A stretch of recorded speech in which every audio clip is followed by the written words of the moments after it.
Do you know why some, not all, autistic children are drawn to safe kind of processed foods that look like this?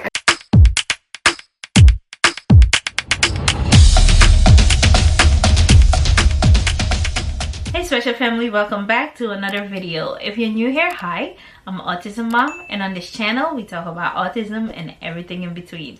Today we're doing a fair use reaction video. Let's go. Do you know why some, not all, autistic children are drawn to safe kind of processed foods that look like this? I'm going to tell you. Well, my autistic 10-year-old daughter is going to tell you. So what she told me is that every time she opens a tub of Pringles, they always smell the same. They always taste the same. They always have the same level of crunchiness. And in my words, they always will give her the same sensory experience. But if you take fruit, for example, let's say strawberries, every time you open a tub of strawberries, they are always different shapes and sizes, different colors. Some are squishier than others.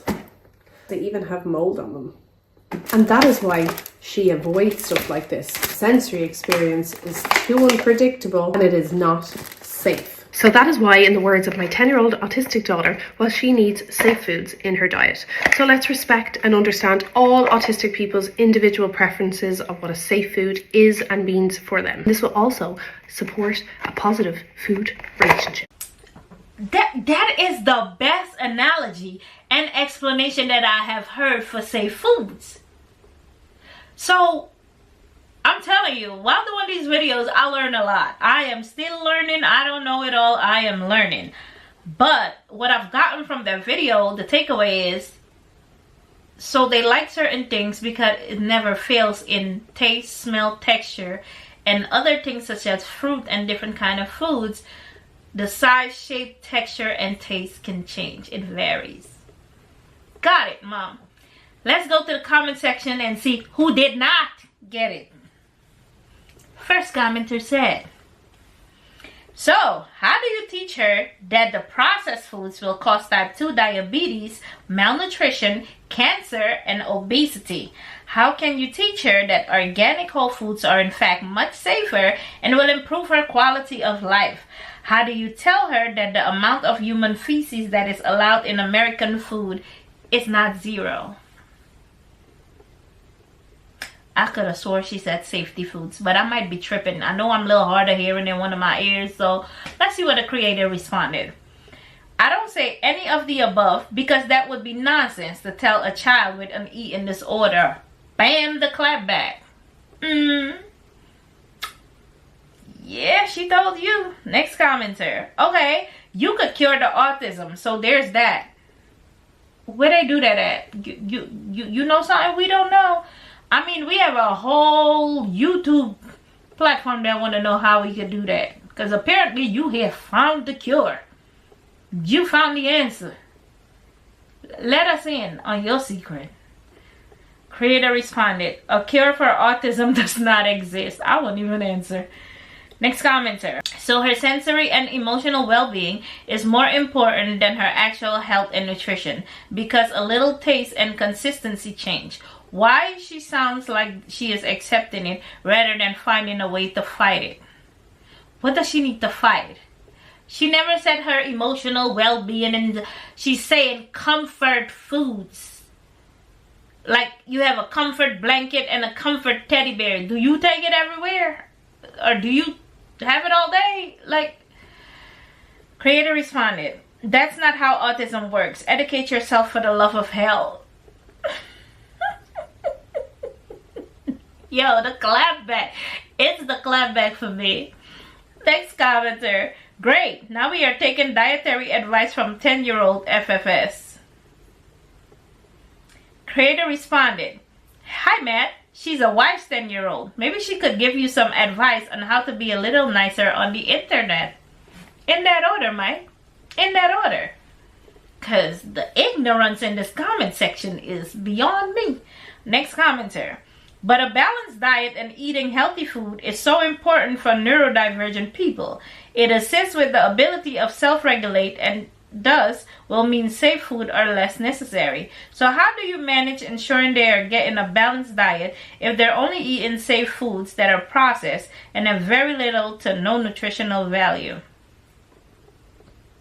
How many people know what safe foods are? Because apparently it's starting to look like people don't know what safe foods are. It doesn't mean the only food or what they eat all the time.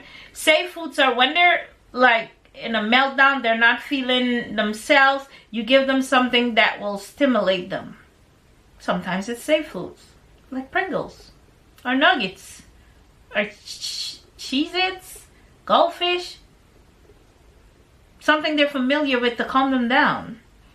Next commenter. How come in third world countries kids don't have the same issues with food? Creator responded, how do you know there isn't? You live there? What if they don't eat over there?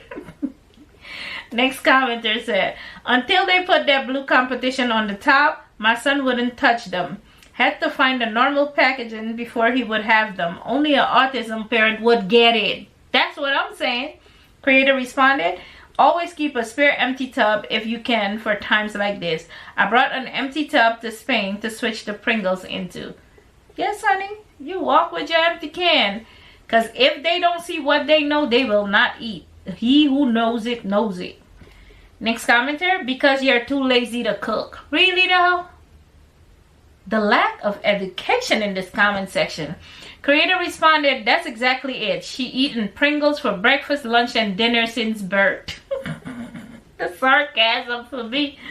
Next commenter. So with this in mind, moralizing food using the word process and ultra processed food, which is deemed by society to be bad and unhealthy food, is actually harming neurodivergent children and adults. Why not just call them food? That's what they are. Let's not confuse neurodivergent people and encourage disorder eating by using those terms. She responded, you are spot on, and we completely agree with you. Intuitive eating is very important to us. We use the term process as it's a commonly searched term and will help our content be seen by the right people. Definitely a disclaimer we could add to our caption. Okay, next person. For anyone in the comments complaining a safe food is generally not the only food eaten. Thank you, someone who explains this.